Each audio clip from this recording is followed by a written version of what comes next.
Hello, എല്ലാവർക്കും മറ്റൊരു വീഡിയോയിലേക്ക് സ്വാഗതം. ഇപ്പോൾ നമ്മളുള്ളത് ജർമ്മനിയിലെ പ്രശസ്തമായ കൊളോൺ റെയിൽവേ സ്റ്റേഷനാണ്. വളരെ ചരിത്ര പ്രസിദ്ധമായ കൊളോൺ കത്തീഡ്രലിന്റെ തൊട്ടടുത്താണ് ഈ സ്റ്റേഷൻ. യൂറോപ്പിലെ ഏറ്റവും തിരക്കേറിയ റെയിൽവേ ഹബുകളിൽ ഒന്നാണിത്.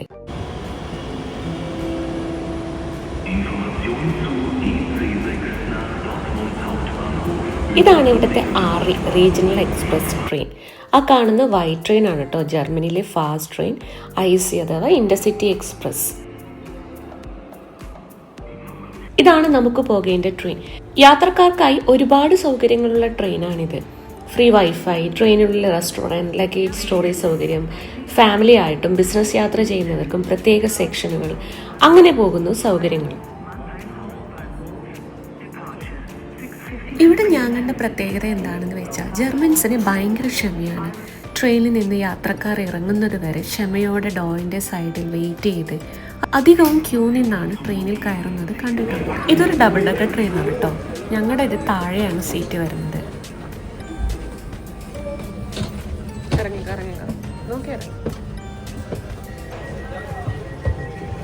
ഈ സൈഡിലാണ് കേട്ടോ ഞങ്ങളുടെ ലഗേജ് വെക്കേണ്ട സ്ഥലം.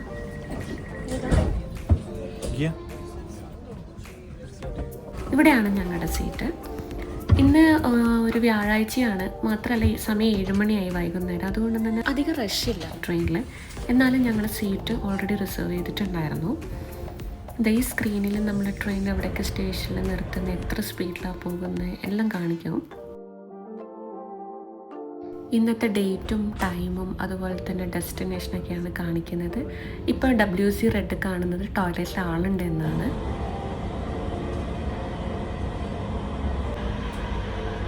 ഇതാണ് ഈ ഡബിൾ ഡെക്കർ ട്രെയിനിൻ്റെ ടോയ്ലറ്റ് ഏരിയ. കയറുമ്പോൾ തന്നെ വാഷ് ഏരിയ ആണ്.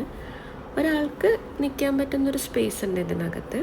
നമുക്ക് ഇവിടുന്ന് ടിഷ്യൂ കിട്ടും, അതുപോലെ തന്നെ വെള്ളമുണ്ട്, സാനിറ്റൈസർ ഉണ്ട്, ഹാൻഡ് വാഷ് ഉണ്ട്, ഹാൻഡ് ഡ്രയർ ഉണ്ട്, പിന്നെ ടിഷ്യൂ ഡെപ്പോസിറ്റ് ചെയ്യാനുള്ള ഡസ്റ്റ്ബിന്നാണ് താഴെ കാണുന്നത്. അങ്ങനെയുള്ളൊരു ബാത്റൂമാണ്, നല്ല ക്ലീൻ ആൻഡ് നീറ്റായിട്ടുള്ളൊരു ബാത്റൂമാണിത്. നമ്മളിപ്പോൾ ഉള്ളത് മാൻഹൈം സ്റ്റേഷനിലാണ്. ഇനി മാൻഹൈമിന് ഹൈൽബ്രോണിലേക്കാണ് നമുക്ക് പോകേണ്ടത്. വൈനുകളുടെ നഗരം എന്നാണ് ഹൈൽബ്രോൺ അറിയപ്പെടുന്നത്. ഹലോ, ഇന്നലത്തെ വീഡിയോ കണ്ടിന്യൂ ചെയ്യാൻ പറ്റിയില്ല കേട്ടോ. ഞങ്ങൾ ഹൈൽബ്രോണിൽ വരുമ്പോഴേക്ക് ഏകദേശം 1 o'clock ആയിരുന്നു. അതുകൊണ്ട് തന്നെ ആ വീഡിയോ പിന്നെ കണ്ടിന്യൂ ചെയ്യാൻ പറ്റി. ഇവിടെ എന്താണ് കാര്യം എന്നല്ലേ, ഇവിടെ ഞങ്ങളുടെ ഫ്രണ്ടിന്റെ വീട്ടിൽ ഓണാഘോഷത്തിന് വന്നതാണ്. ഇവിടെ ഹൈൽബ്രോണിലെ മലയാളികളുടെ ഒരു ഓണാഘോഷ പരിപാടിയാണ്. അതിൽ പങ്കെടുക്കാനാണ് ഞങ്ങളും വന്നിട്ടുള്ളത്. കോസ്റ്റ്യൂം കണ്ടപ്പോൾ മനസ്സിലായല്ലോ, ഓണാഘോഷ പരിപാടി പങ്കെടുക്കാനാണ് ഞങ്ങൾ പോകുന്നത്. ഇവിടെ ഒരു ഹാളിലായിരുന്നു കേട്ടോ ഈ പരിപാടി. പോട്ട്ലക്ക് രീതിയിലാണ് ഓണസദ്യ. അതുകൊണ്ട് തന്നെ ഒട്ടുമിക്ക വിഭവങ്ങളും ഉണ്ടായിരുന്നു.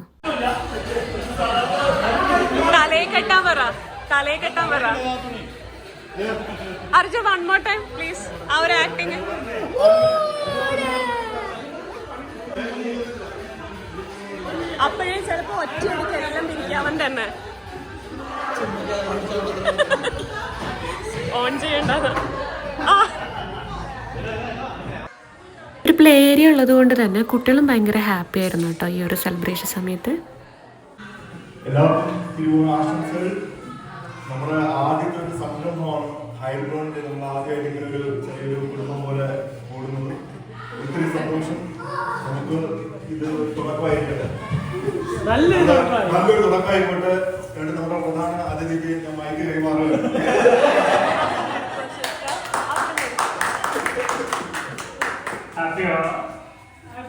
എല്ലാവർക്കും ഓണാശംസകൾ.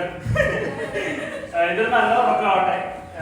എല്ലാവരും നാട്ടിൽ നിന്ന് മാറി നിൽക്കുമ്പോൾ ഫ്രണ്ട്സാണ് നമുക്ക് ഫാമിലി. എല്ലാവർക്കും ഇതുപോലെ വീണ്ടും വീണ്ടും ഓണത്തിന് മാത്രമല്ല വീണ്ടും വീണ്ടും കൂടി നല്ലൊരു കുടുംബത്തെ പോലെ ആയിരുന്നുള്ളത് നല്ലോണം ജീവിക്കാനായിട്ട് ആശംസകൾ. ആദ്യം എല്ലാ ലേഡീസിനെയും ആദ്യം സദ്യക്ക് വേണ്ടി ക്ഷണിക്കുകയാണ്. അർജുന പറഞ്ഞത് കറക്റ്റ് അല്ലേ? നാട് വീട്ടിൽ നമുക്ക് മിക്കപ്പോഴും ഫ്രണ്ട്സാണ് ഫാമിലി. അതുപോലെ ഞങ്ങൾക്ക് ഇവിടെ കിട്ടിയ ഒരു ഫാമിലിയാണ് അർജുനും അങ്കിതയും മോളും. കഴിക്കണേ.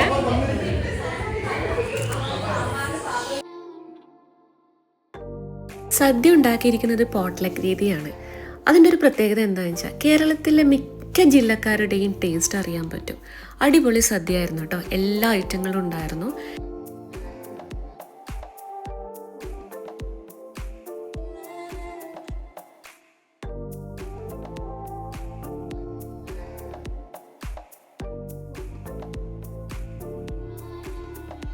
സദ്യ കഴിഞ്ഞതിന് ശേഷം പതിപോലെ തന്നെ ആ സദ്യയുടെ ക്ഷീണം തീർക്കാൻ വേണ്ടിയിട്ട് പരിപാടികളിലേക്ക് കടന്നു. ആദ്യം തന്നെ കുട്ടികളുടെ മ്യൂസിക്കൽ ചെയർ ആയിരുന്നു.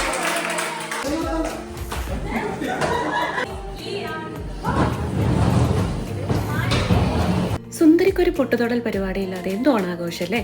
അപ്പോൾ അടുത്ത പരിപാടി സുന്ദരിക്കൊരു പൊട്ടുതൊടലാണ്. ആദ്യം തന്നെ അർജുനെയാണ് എല്ലാവരും കളത്തിലിറക്കിയിട്ടുള്ളത് സുന്ദരിക്കൊരു പൊട്ടുതൊടാൻ വേണ്ടിയിട്ട്.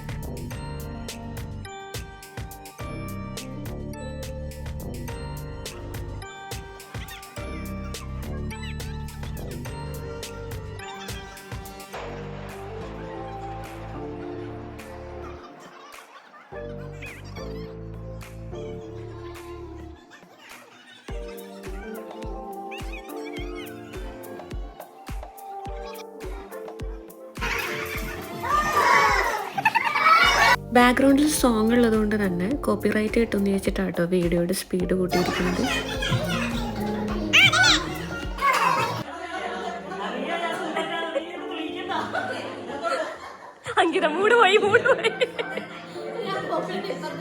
കുറച്ചും കൂടെ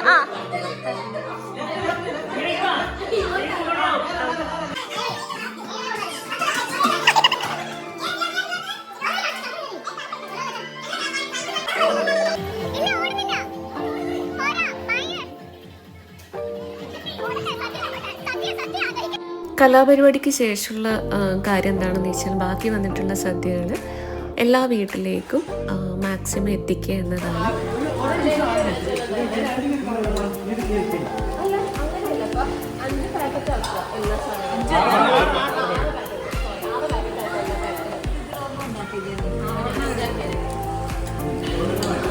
ഇതുപോലെ സിപ്ലോ കവറുകളിലാക്കി എല്ലാ വീടുകളിലും എത്തിക്കാനുള്ള പരിപാടിയാണ്. സദ്യ കൊണ്ടും എല്ലാം കൊണ്ടും ഒരു അടിപൊളി ഓണാഘോഷ പരിപാടിയായിരുന്നു ഇത്. ഇതിൽ പങ്കെടുക്കാൻ കഴിഞ്ഞതിൽ തന്നെ ഒരുപാട് സന്തോഷം.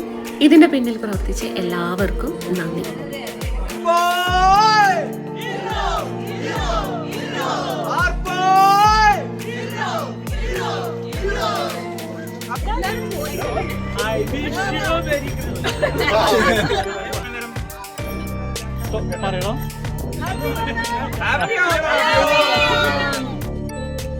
ഓണപ്പരിപാടിയൊക്കെ കഴിഞ്ഞു, ഓണസദ്യയുടെ ക്ഷീണം കഴിഞ്ഞു. അപ്പോൾ ഓണപ്പരിപാടിക്ക് ശേഷം ഇനി എന്ത് എന്ന ചോദ്യത്തിന് ഉത്തരമായിട്ടാണ് ഞങ്ങളീ പോകുന്നത്. ഓണം കഴിഞ്ഞിട്ടുള്ള നെക്സ്റ്റ് ഡേ ഈവനിങ് ആണ്.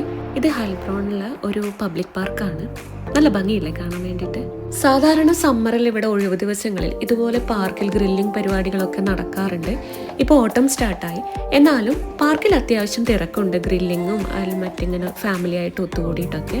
ഇപ്പോൾ മനസ്സിലായല്ലോ ഇന്നത്തെ പരിപാടി എന്താണ്? അത് തന്നെ, ഗ്രില്ലിംഗ്.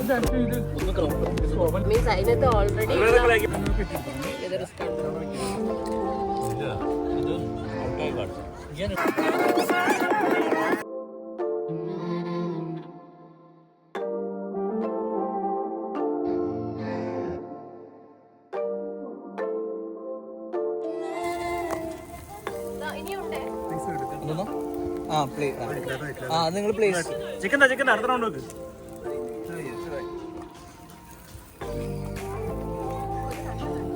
സാധനം അത് പൊട്ടിക്ക്, അത് കരിഞ്ഞു വെച്ചതാ. അല്ല അവിടെ കത്തിക്കോളൂ.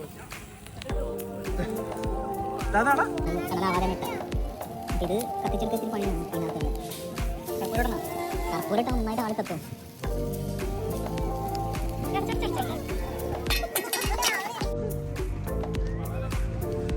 കിയാൻ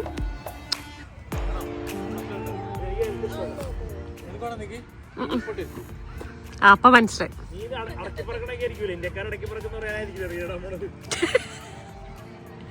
ആ പറഞ്ഞ സത്യം കേട്ടോ. ഇപ്പം മൊത്തത്തിൽ ഇന്ത്യക്കാർക്കെതിരെ പ്രശ്നം നടക്കുന്നുണ്ടല്ലോ. ഇവിടെ യൂറോപ്യൻസൊക്കെ എന്ത് പരിപാടി നടത്തി കഴിഞ്ഞാലും ആ സ്ഥലങ്ങളൊക്കെ നല്ല ക്ലീൻ ചെയ്ത് വേസ്റ്റുകളൊക്കെ പ്രോപ്പർ സ്ഥലത്ത് ഡംപ് ചെയ്ത് ചെയ്യുന്നവരാണ്.